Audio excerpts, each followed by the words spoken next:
PFAS. They're per- and polyfluoroalkyl substances, hence the PFAS. There are thousands of them. They have a chemical structure that involves carbon and fluorine bonds, which are pretty much indestructible chemical bonds, which makes them incredibly stable. They're called forever chemicals because they are almost impossible to destroy. You have to incinerate them at something like 1,000 degrees Celsius in order to break those bonds. They're water soluble, and some of them are very toxic. The toxicity appears to depend on the length of the molecule. The more carbon-fluorine bonds, the longer the molecule seems to have higher toxicity to humans. It's hard to destroy, it's hard to break down, it lasts a long time. That's what makes it a desirable use in the industry. It lasts as a waterproofing, as a non-stick coating for a long time. So it's just in everything we use nowadays. Even things like the disposable straws, the ones that they come out with now that are made out of paper or cardboard instead of the plastic ones, because everyone's trying to save the earth and save the animals. They did current testing in that, and even that has PFAS in it. One study that said, I can't remember, it was 98 or 99% of the people in the entire world have some level of PFAS in their blood.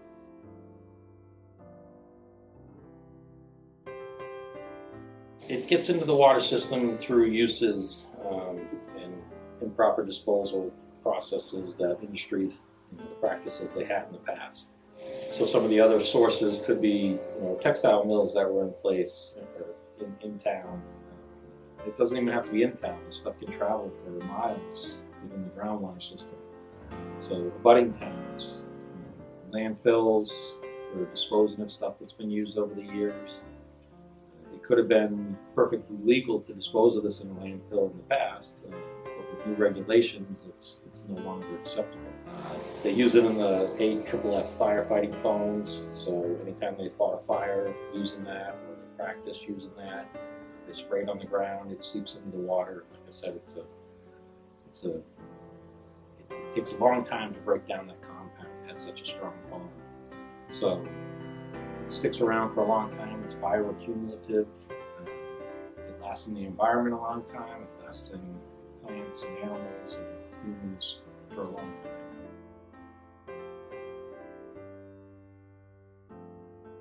So currently they're investigating or designing a granular activated carbon system. The commission's work with the engineers and the system manager, the superintendent, to come up with a plan to treat it with a temporary granular activated carbon system. First phase we put in a pipe to blend the water from the well that has a higher concentration of the PFAS with a well that has a slightly lower concentration of the PFAS to try to get us under the limit. The intent behind that is to buy us some time in order to get the temporary treatment online with the temporary granular activated carbon source. And that we'll put online to make the water safe for everyone to drink during the time that the final treatment plant design and construction is complete. So in the end, we'll be trying to get a permanent granular activated carbon system designed and built.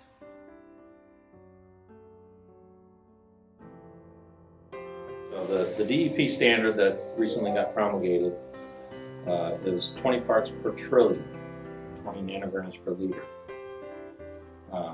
So the way they design the regulation, it's designed to have an effect on a person if a person drank 2 liters of water with 20 nanograms per liter every day for 70 years. So that's under normal conditions, a healthy person drinking this water with 20 nanograms per liter in it for 70 years might have adverse effects after 70 years of drinking 2 liters a day. Sensitive groups, which are pregnant women, nursing mothers, and infants, as well as immunocompromised individuals who drink contaminated water, and the drinking includes cooking with it for things like rice or pasta that absorb water. So sensitive groups who drink the water in a residential setting. That is the most protected group, and the standard that we set of 20 parts per trillion is based on protecting that group from exposure for even a short period of time. So if you're not in the sensitive subpopulation, there's relatively less risk.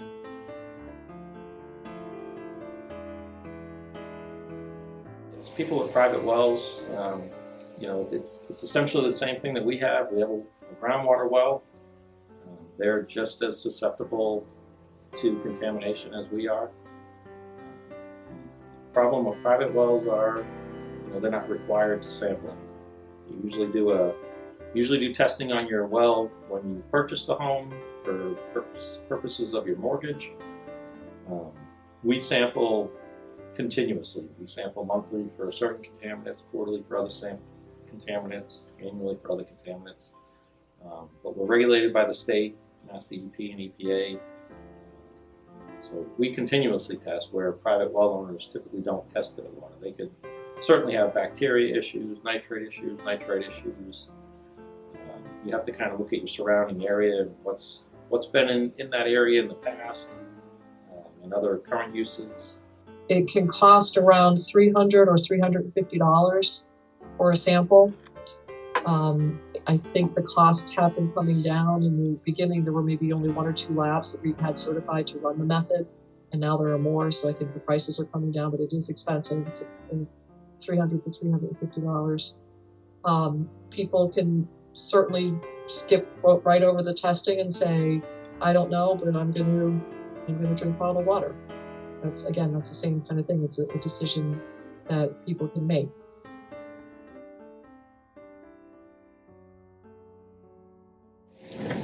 So the Water Steward Commissions, working with the superintendent and Mass DEP, engineers, we're coming up with the best plan we can. That's the most cost-effective option. Right now we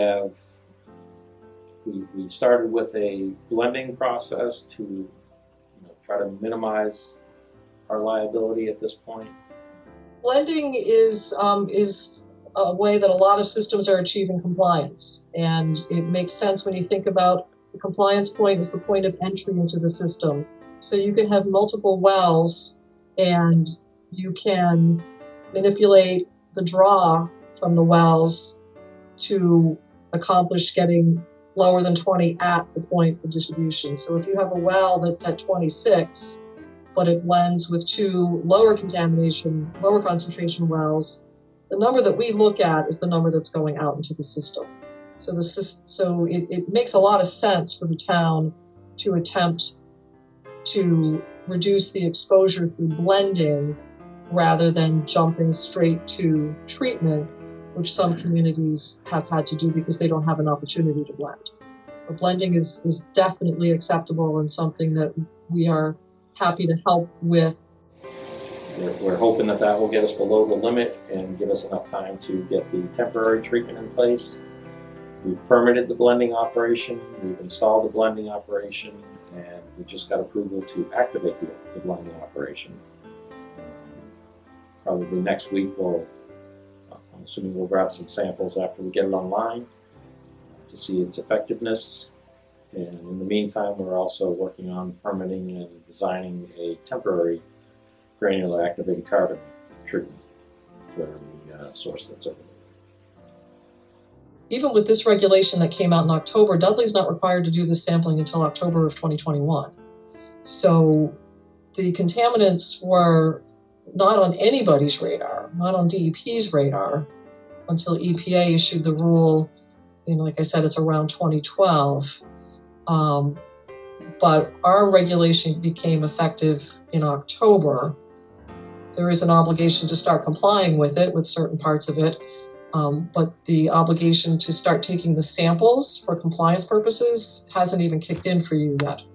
So you're ahead of the game. It's not that there was information available that the town didn't act on. The town has been out ahead.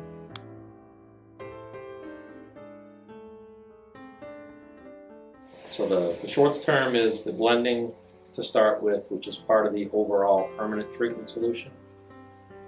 With the blending, we ran a line from one well to another well to combine the 2 sources. If we didn't do that portion of it, we would potentially be building 2 treatment plants instead of 1.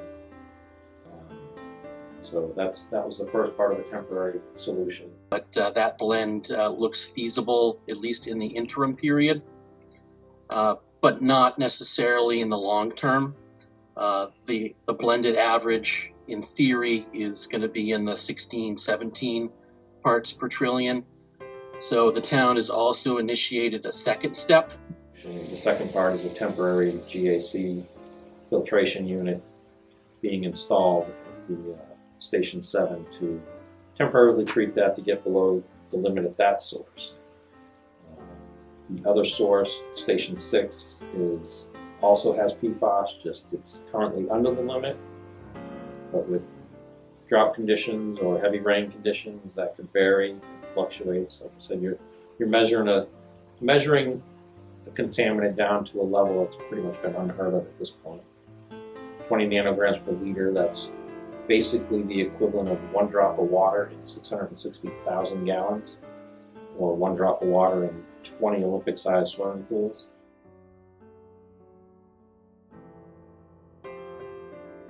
So the options for paying for this, the way I see it, you got basically 3 options. It's all on the users, and that's one option.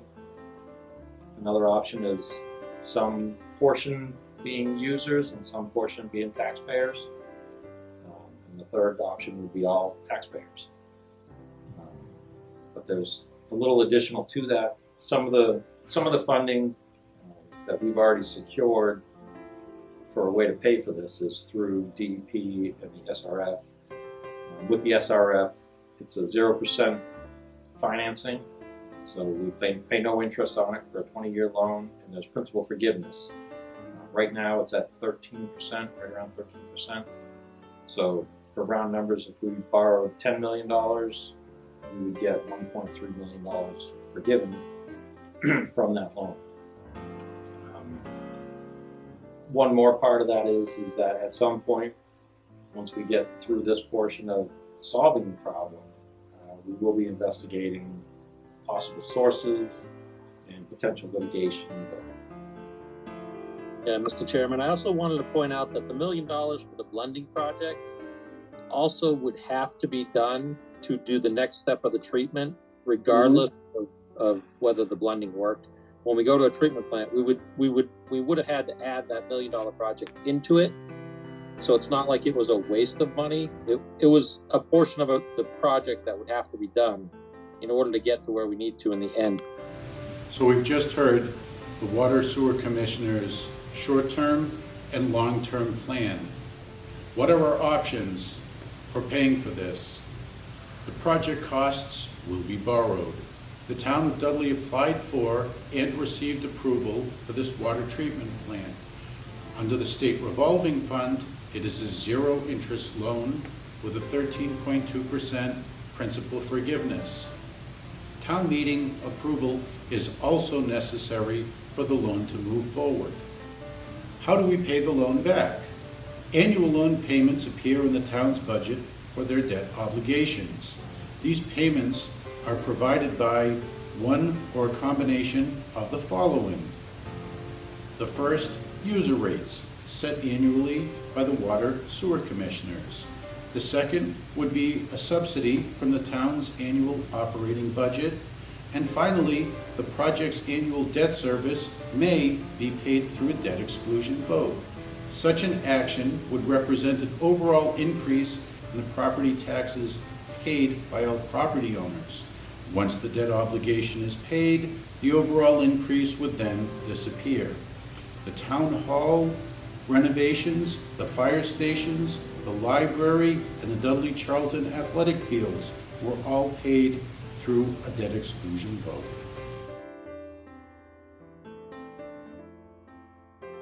But the message is, DEP set a standard. The drinking water entering the system on these dates, as an average, exceeded that number.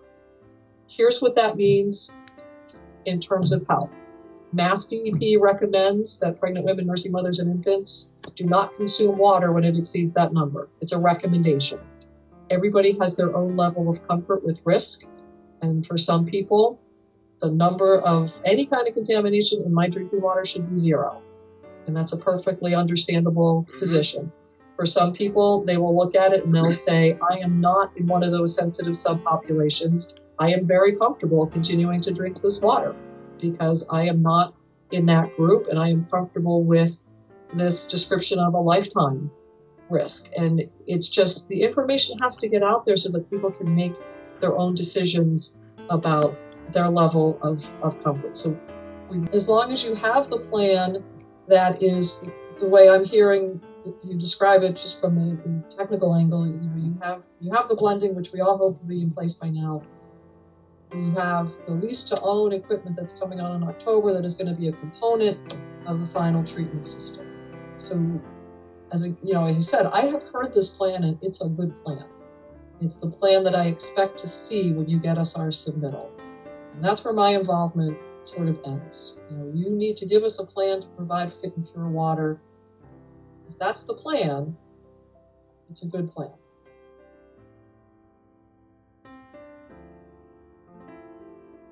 If there's PFAS in the water and they want to provide treatment, there are 2 options. One is a sort of a sink-mounted unit that we can get at Home Depot that's like a Brita filter, and one of the treatment technologies for PFAS is carbon. I mean, it's actually very simple treatment.